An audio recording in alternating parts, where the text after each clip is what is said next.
욥기 4장부터 26장까지 욥과 욥의 세 친구들과의 대화였습니다. 4장에서 26장 욥과 욥의 세 친구들과의 대화, 그리고 이어서 27장부터 31장까지 욥의 독백이었습니다. 친구들과의 대화를 마치고 27장부터 31장까지 욥의 독백. 특별히 욥은 욥기 31장에서 자신의 삶의 모든 영역들을 조목조목 돌아보면서 자신에게는 하나님으로부터 이렇게까지 징계를 받을 만한 죄악이 없다는 것을, 스스로 양심에 거리낄 만한 죄악이 없다는 것을 고백한 바 있었습니다. 우리는 욥기 31장을 두 주에 걸쳐서 보았는데요. 먼저는 31장 전반부에서는 크게 세 가지 면으로 욥의 삶을 살펴보았습니다. 기억이 나실지 모르겠지만 그 세 가지 면이, 먼저는 성적인 면, 그리고 물질적인 면, 마지막은 인격적인 면이었습니다. 욥기 31장 전반부를 보면 욥은 이 세 가지 면에서 정말 의로운 삶을 살았다는 것을 우리가 확인할 수 있었습니다. 그리고 31장 후반부에서는 그 세 가지 범주 외에도 한 가지가 더 추가되어 있었었는데, 욥이 하나님을 전심으로 믿고 의지했던 면, 그 면이 추가되어 있었습니다. 그래서 욥은 정말 나름 의롭게 살아왔던 사람이었다는 것을 우리가 욥기 31장의 고백을 통해 확인해 보았습니다. 이제 이런 욥의 고백을 들은 욥의 세 친구들은 더 이상 아무 말도 할 말이 없었습니다. 욥의 지나온 삶을 친구들도 너무나 잘 알고 있었기 때문에 욥의 고백에 공감이 되었던 것이고, 욥의 말에 도저히 반박할 수가 없었던 것입니다. 그런데 바로 이때 그동안 나타나지 않았던 새로운 인물이 등장을 합니다. 욥기 1장부터 31장까지 한 번도 나오지 않았던 새로운 인물이 등장하면서 말을 하는데, 그 사람이 누구입니까? 말씀의 제목에 있는 대로 엘리후입니다. 엘리후. 그래서 욥기 32장부터 37장까지는 엘리후의 말이 기록되어 있습니다. 이 엘리후가 욥에게도 말하고 욥의 세 친구들에게도 말하는 것이 욥기 32장부터 37장까지 기록되어 있는 것입니다. 이 엘리후는요, 욥의 세 친구들과는 조금 다릅니다. 욥의 세 친구들이 욥을 어떻게 대했습니까? 너는 죄인임에 분명해. 그러니까 하나님이 너에게 이렇게 큰 재앙을 내리셨지. 어서 숨겨놓았던 너의 죄악들을 다 고백해라. 이렇게 욥을 정죄하는데 이 모든 이 변론의 초점을 맞추었습니다. 그런데 엘리후의 경우는 욥이 범죄한 것을 드러내기보다 하나님의 절대 주권과 하나님의 공의에 더 초점을 맞추어서 말하게 되는 것을 우리가 이제 앞으로 볼 수가 있습니다. 그래서 그런 면에서 이 엘리후는 욥의 세 친구들과 다른 것이죠. 그러나 엘리후도 역시 욥의 고난을 깊이 채울하지는 못합니다. 자기 의에 사로잡혀서 세 친구들과 마찬가지로 욥을 책망하는 자세를 엘리후 역시 취하고 있는 것입니다. 그래서 그런 면에서는 또한 엘리후와 욥의 세 친구들이 비슷하다. 정리해서 제가 다시 말씀드리면 엘리후가 욥의 세 친구들보다 나은 면이 분명히 있습니다. 그것은 하나님의 주권과 하나님의 공의에 초점을 맞춘다는 면에서 엘리후가 좀 낫습니다. 그러나 역시 욥을 정죄하고 책망한다는 그 면에 있어서는 세 친구들과 비슷하다는 것. 그래서 엘리후의 말도 욥에게 적용할 수 있는 말은 아니라는 것. 우리가 이것을 알아야 됩니다. 그러나 엘리후의 말들도 욥의 세 친구들의 말들과 마찬가지로 욥에게 적용하는 것은 잘못된 것이지만 성령의 감동 가운데 기록된 하나님의 말씀으로 그 말 자체는 진리이고 옳다는 것. 자, 이제 이 시간은 32장 보겠는데요. 여기 32장에는 사실 내용적으로 볼 때 별다른 내용이 나타나 있는 것은 아닙니다. 다만 엘리후라는 사람이 등장한다는 것, 그리고 엘리후라는 사람이 무언가 이 말을 하고 싶어 한다는 것, 이 정도 내용이 여기 32장에 나와 있습니다. 자, 이제 1절부터 한 절씩 읽으면서 같이 보도록 하겠습니다. 1절 같이 읽어보겠습니다. 욥이 자신을 의인으로 여김으로 그 세 사람이 말을 그치니. 욥이 자신을 의인으로 여겼다 이렇게 말했는데요. 이것은 욥이 스스로 자기 양심에 거리낄 죄가 없다는 것을 앞에 31장에서 밝힌 것을 말하는 것입니다. 욥이 그렇게 스스로 말할 때 욥의 세 친구들은 그 말을 그쳤다. 더 이상 할 말이 없었다는 것입니다. 그동안 심증만을 가지고 너는 죄인임에 틀림없어 이렇게 몰아세웠는데 그렇게 심증으로만 말하는 것에 이 한계에 도달하고 만 것이죠. 바로 이때 엘리후가 등장합니다. 2절 말씀 같이 읽어보겠습니다. 람 종족 부수 사람 바라겔의 아들 엘리후가 화를 내니 그가 욥에게 화를 내면 욥이 하나님보다 자기가 의롭다 하미요. 자, 엘리후가 등장하는데 어떻게 하면서 등장을 합니까? 화를 내면서 등장을 합니다. 엘리후가 왜 화를 냈는가? 그 이유가 바로 이어서 나오는데요. 그가 욥에게 화를 내면 욥이 하나님보다 자기가 의롭다 함이요. 자, 이것은 엘리후의 생각입니다. 엘리후의 생각이라는 거. 우리 1장부터 31장까지 보아왔지만 욥이 내가 하나님보다 더 의롭습니다. 이렇게 말한 일이 있습니까? 없습니까?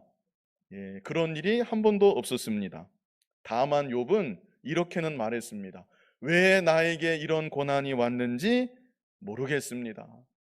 나에게는 이렇게 큰 징계를 받을 만한 죄악이 없는 것 같은데 하나님이 왜 나에게 이렇게 하시는지 나는 도무지 모르겠습니다.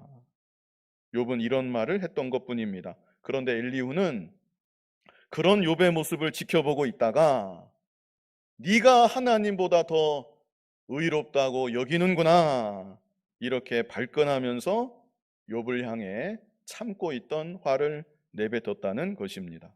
자, 이런 모습으로 보건대 엘리후는 좀 그 성정이 급한 사람이 아니겠는가 이렇게 좀 생각이 됩니다.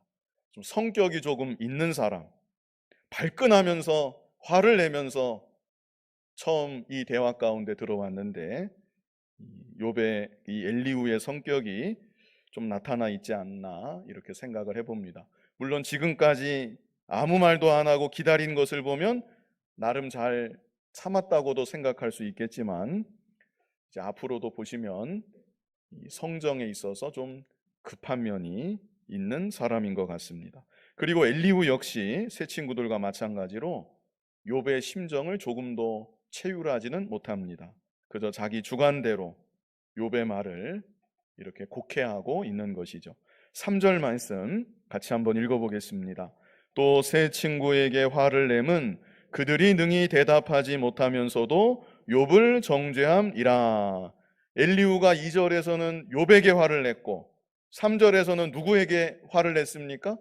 세 친구들에게도 화를 냈습니다. 여기 보고도 화를 내고 이쪽 보고도 화를 내고 세 친구들에게 화를 낸 그 이유는 그들이 능히 대답하지 못하면서도 욥을 정죄함이라. 자, 이것은 무슨 뜻인가? 죄목을 밝히지도 못하면서 자기들 마음대로 욥을 정죄했다는 그런 뜻입니다. 당신들 욥이 죄 짓는 거 보았습니까? 욥이 죄 짓는 거 보지도 않았으면서 그래서 욥이 반박하면 아무 대답도 이렇게 못하면서 욥을 정죄한 것입니까? 말하자면 이렇게 엘리후가 욥의 세 친구들을 향해서도 화를 냈던 것입니다. 그래서 2절과 3절을 종합해서 생각해 보면 엘리후는 좀 성격이 있는 사람인 것 같고, 그리고 나름 상당히 똑똑한 사람이 아닌가. 이쪽에도 화를 내고 저쪽에도 화를 내고 이치에 밝고 또 명석한 면도 있지만 왠지 혼자 잘난 것 같은 그런 면이 좀 느껴지는 그런 사람이 아닌가 싶습니다. 아무튼 그래도 욥의 세 친구들보다는 좀 더 낫다는 것. 자, 4절 말씀 같이 읽어보겠습니다. 엘리후는 그들의 나이가 자기보다 여러 해 위임으로 욥에게 말하기를 참고 있다가, 지금까지 엘리후가 말하지 않았던 이유가 여기 나와 있습니다. 엘리후는 세 친구들이나 욥에 비해서 나이가 한참 어린 사람이었던 것입니다. 우리나라도 뭐 요즘에도 그런 게 조금 있는지 모르지만 과거에 그랬었고, 또 특별히 이 당시 고대 근동 문화의 보편적인 모습은 나이 어린 사람은 말하는데 그렇게 끼어드는 것이 아닙니다. 그렇게 하지 않는 것을 미덕으로 여기는 그런 문화였습니다. 그래서 욥이 역시 그런 문화적인 배경에서 아무 말도 하지 않고 다 연장자들이니까 욥이 가만히 참고 있었다는 것이죠. 그러나 5절을 보면 세 사람의 입에 대답이 없음을 보고 화를 내니라. 이 욥의 세 친구들이 더 이상 아무 말도 못하는 것을 볼 때 화를 냈다. 사실 화낼 일은 아니지요. 그저 할 말이 없는가 보다 그렇게 생각할 수도 있겠는데 엘리후는 화를 냈다는 것입니다. 그만큼 성격이 있고 무언가 자기 주관이 아주 강한 사람임에 분명합니다. 6절 말씀 같이 한번 읽어보겠습니다. 부스 사람 바라겔의 아들 엘리후가 대답하여 이르되 나는 연소하고 당신들은 연로하므로 뒷전에서 나의 의견을 감히 내놓지 못하였노라. 여기 분명히 말하지요. 이 당시 문화적 배경하에서 뒷전에서 나는 나의 의견을 감히 내놓지 못하였다. 그런데 그렇게 하고 끝나는 것이 아니라 이제 엘리후가 폭발하듯이 욥에게도 말을 하고 욥의 세 친구들에게도 37장까지 계속 가르치듯이 열변을 토하는 것을 이제 보게 됩니다. 그래서 자기 주관이 강하고 좋게 얘기하면 아주 당찬 사람이고 또 당돌한 면이 그런 문화권에서 우리 미루어 생각할 때 아주 당돌한 데가 있는 사람이다. 7절 말씀 같이 읽어보겠습니다. 내가 말하기를 나이가 많은 자가 말할 것이요 연륜이 많은 자가 지혜를 가르칠 것이라 하였노라. 자기가 굳이 끼어들지 않아도 세 친구들, 욥의 세 친구들이 자기보다 훨씬 나이가 많으니까 내가 가만히 있어도 지혜로운 말로 욥을 가르치지 않겠는가 하며 생각했다는 것이죠. 그러나 8절로 9절을 보면요, 또 다른 말을 하는데요. 우리 8절로 9절 같이 읽어보겠습니다.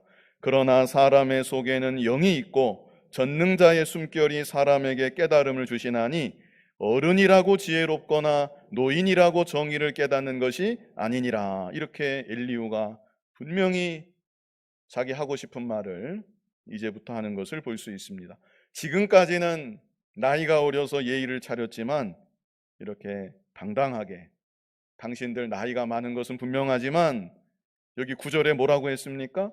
어른이라고 지혜롭거나 노인이라고 정의를 깨닫는 것이 아니니라. 이렇게 당당하게 이제 치고 들어오는 것을 볼 수가 있습니다.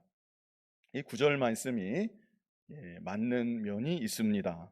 보통 일반적으로는 나이가 많으면 그만큼 경험도 많고 그만큼 생각하는 바도 깊고 더 지혜롭게 판단하는 그런 경우가 분명히 있습니다. 그러나 우리가 알아야 될 것은 경험보다 더 중요한 것은 하나님의 말씀이라는 것. 하나님의 말씀을 귀하게 여기고 그 말씀을 묵상하고 그 말씀 따라 살아가는 것. 그것이 가장 지혜로운 일이라는 것. 그래서 이와 관련해서 우리 시편 119편 98절 말씀 우리 같이 한번 읽어보겠습니다. 주의 계명들이 항상 나와 함께하므로 그것들이 나를 원수보다 지혜롭게 하나이다.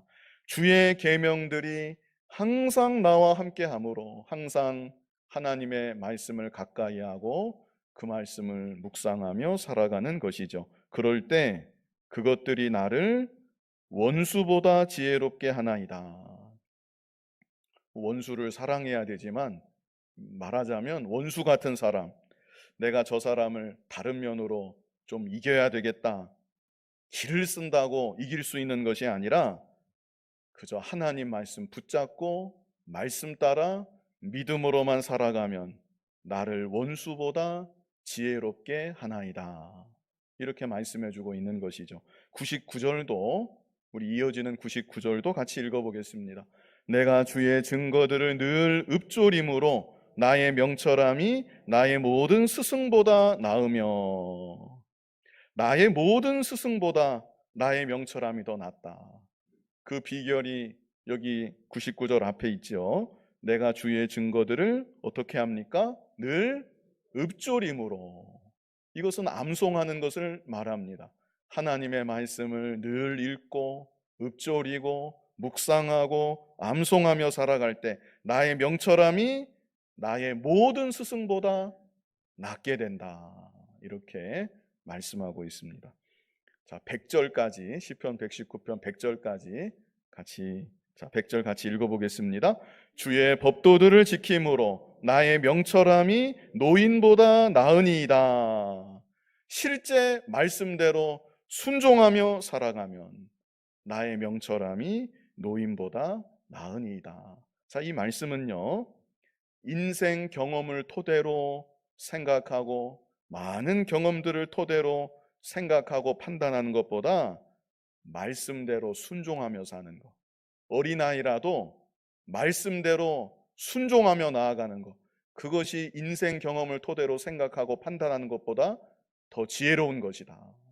이것을 우리에게 알게 하여 주는 것입니다. 그러므로 하나님의 말씀을 늘 가까이 하고 말씀을 묵상하고 암송하고 또 기록된 말씀대로 힘써 순종하며 가장 지혜롭게 살아갈 수 있는 저와 여러분이 다 될 수 있기를 바랍니다. 자, 엘리후가 이제 계속해서 말을 이어갑니다.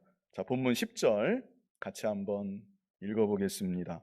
그러므로 내가 말하노니 내 말을 들으라. 나도 내 의견을 말하리라. 자, 9절에 어른이라고 지혜롭거나 노인이라고 정의를 깨닫는 것이 아니니라. 그러므로 내가 말하노니, 내가 나이 어리지만 내가 이제부터 말하노니 내 말을 들으라. 나도 내 의견을 말하리라. 참, 어찌 보면 참 당돌하게 연장자들 앞에서 말을 이렇게 이어가고 있는 것입니다. 11절 같이 읽어보겠습니다. 보라, 나는 당신들의 말을 기다렸노라. 당신들의 슬기와 당신들의 말에 귀 기울이고 있었노라. 언제 좀 슬기로운 말을 할지 그렇게 귀를 기울이고 기다리고 있었다는 것이죠. 그러나 무슨 뜻입니까? 슬기로운 말, 지혜로운 말, 아무리 기다려도 나오지 않아서 내가 이제 이렇게 말을 한다. 이런 의미가 담겨 있는 것이죠. 12절 같이 읽어보겠습니다. 내가 자세히 들은즉 당신들 가운데 욥을 꺾어 그의 말에 대답하는 자가 없도다. 31장에서 욥이 자신의 삶을 고백하고 나는 내 양심상 거리낄 만한 죄가 없다. 하나님이 나에게 왜 이렇게 큰 징계를 내리셨는지 모르겠다. 이렇게 욥이 말할 때 저런 욥을 꺾어서 대답하는 자가 한 사람도 없구나. 이렇게 엘리후가 말하는 것이죠. 자, 13절 같이 읽어보겠습니다. 당신들이 말하기를 우리가 진상을 파악했으나 그를 추궁할 자는 하나님이시요 사람이 아니라 하지 말지니라. 자, 이 13절은 무슨 뜻인가? 당신들이 말하기를 우리가 진상을 파악했으나 우리는 다 알고 있다. 우리는 다 알고 있지만 그를 추궁할 자는 하나님이시요 사람이 아니라. 하나님이나 욥을 추궁하지 우리는 더 이상 욥을 추궁하지 못한다. 이런 말 하지 말라는 것입니다. 그렇게 물러서지 말라는 것입니다. 이것은 엘리후가 이 말을 하는 것이죠. 나는 욥을 그래도 추궁할 수 있습니다. 지금 이 말을 하고 싶은 것이죠. 왜 당신들은 욥이 독백으로 한 말에 아무런 반박도 하지 못하는 것입니까? 나는 얼마든지 저런 욥을 향해서 할 말이 많습니다. 엘리후가 지금 이런 말을 하는 것입니다. 14절 같이 읽어보겠습니다. 그가 내게 자기 이론을 제기하지 아니하였노니 나도 당신들의 이론으로 그에게 대답하지 아니하리라. 자, 그러나 그가 나에게 엘리후에게 자기 이론을 제기하지 아니하였다. 자신의 말을 나에게 직접 하지는 아니했다. 그랬기 때문에 나도 당신들의 이론으로 욥에게 대답하지는 않을 것이다. 욥의 세 친구들은 욥을 향해서 천편일률적이었습니다. 너는 죄인이야. 어서 너의 죄를 자백해. 숨긴 죄 다 말해. 이렇게 변론을 했는데 나는 당신들처럼 그런 식으로 욥에게 변론하지는 않겠습니다. 엘리후가 이 말을 하는 것입니다. 15절 같이 읽어보겠습니다. 그들이 놀라서 다시 대답하지 못하니 할 말이 없음이었더라. 이것은 욥의 독백 이후에 세 친구들이 놀라서 아무 말도 하지 않았음을 여기 다시 서술하고 있는 것입니다. 자, 16절을 보면요. 우리 16절 같이 읽어보겠습니다. 당신들이 말없이 가만히 서서 다시 대답하지 아니한즉 내가 어찌 더 기다리랴. 이 엘리후가 더 이상 기다리지 못하겠다는 것입니다. 이제 이렇게 모든 대화가 다 마무리되어 가는 분위기인데 욥을 향해서 욥의 세 친구들이 아무 말도 하지 못하고 이렇게 끝나는 분위기인데 내가 더 이상 참고 기다리지 못하겠다. 이제 나도 말해야 되겠다. 이런 뜻이죠. 자, 17절 보면 나는 내 본분대로 대답하고 나도 내 의견을 보이리라. 계속 같은 말을 하고요. 18절 같이 읽어보겠습니다. 내 속에는 말이 가득하니 내 영이 나를 압박함이니라. 내 속에는 말이 가득하다. 하고 싶은 말로 가득하다. 내 영이 나를 압박한다. 그래서 입을 열어 말하지 않고는 견딜 수가 없다. 이런 뜻입니다. 19절 같이 읽어보겠습니다. 보라, 내 배는 봉한 포도주통 같고 터지게 된 새 가죽 부대 같구나. 하고 싶은 말, 엘리후가 욥을 향해 또 욥의 세 친구들을 향해 하고 싶은 말이 그냥 끓어오르고 있다. 포도주통 같다. 봉한 포도주통이 발효되다가 뻥 터지는 것처럼 내 속이 지금 하고 싶은 말 참고 참았는데 지금 막 터지기 일보 직전이다. 터지게 된 새 가죽 부대 같구나. 하고 싶은 말이 이제 막 터져 나온다는 것이죠. 자, 20절 같이 한번 읽어보겠습니다. 내가 말을 하여야 시원할 것이라 내 입을 열어 대답하리라. 도대체 무슨 말을 하려고 하는지 엘리후가 말은 하지는 않습니다. 다만 등장해서 내가 지금까지 참아왔는데 하고 싶은 말이 너무나 많다. 속에서 부글부글 끓고 있다. 나 이제 말할 거다. 지금 이제 엘리후가 계속 그렇게 시동을 걸고 있는 것이죠. 이런 엘리후의 모습을 보면서 이 엘리후는 하고 싶은 말, 정말 참지 못하는, 결국에는 하고 싶은 말을 꼭 해야만 되는 그런 사람이 아닌가 또한 생각이 됩니다. 물론 성령의 감동 가운데 이런 구절들이 기록되어서 우리에게 교훈으로 남았지만 우리의 경우에는 살아가면서 하고 싶은 말 있더라도 다 하는 것보다 하지 않고 참는 것이 더 낫지 않겠는가 이렇게 생각을 합니다. 물론 꼭 필요한 말은 해야 되겠지만 필요한 말을 적절히 한다는 것, 필요한 말을 참 은혜롭게 적절히 한다는 것, 이게 참 어려운 일인 것 같습니다. 그래서 하고 싶은 말 그때그때 다 하고 사는 것이 아니라 이 말이 과연 하나님 앞에 덕이 되는가, 이 말이 아무리 맞는 말이라고 해도 하나님 앞에 덕이 되고 사람 앞에도 덕이 되는가? 정말 은혜가 되고 유익이 되는 말인가? 이 생각을 하고 싶은 말이라도 당장에 그냥 다 내뱉는 것이 아니라 이 생각해보고 또 기다리고 그런 모습이 경건한 믿음의 모습이 아니겠는가 이렇게 생각을 합니다. 자, 관련해서 잠언 21장 23절을 보면요. 이런 말씀이 있습니다. 제가 읽어드리겠습니다. 잠언 21장 23절을 보면 입과 혀를 지키는 자는 자기의 영혼을 환난에서 보존하느니라 그랬습니다. 입과 혀를 지키는 자. 우리가 이 하고 싶은 말 다 해서 득이 되는 것보다 실이 되는 경우가 더 많습니다. 그래서 성경은 자기 입을 자기 혀를 잘 지키는 자가 자기 영혼을 환난에서 보존한다. 이런 지혜의 말씀을 우리에게 주고 있는 것이죠. 자, 마지막 본문으로 돌아가서 21절로 22절 엘리후가 이제 어떻게 결론을 짓고 있는가. 자, 21절로 22절 같이 읽어보겠습니다.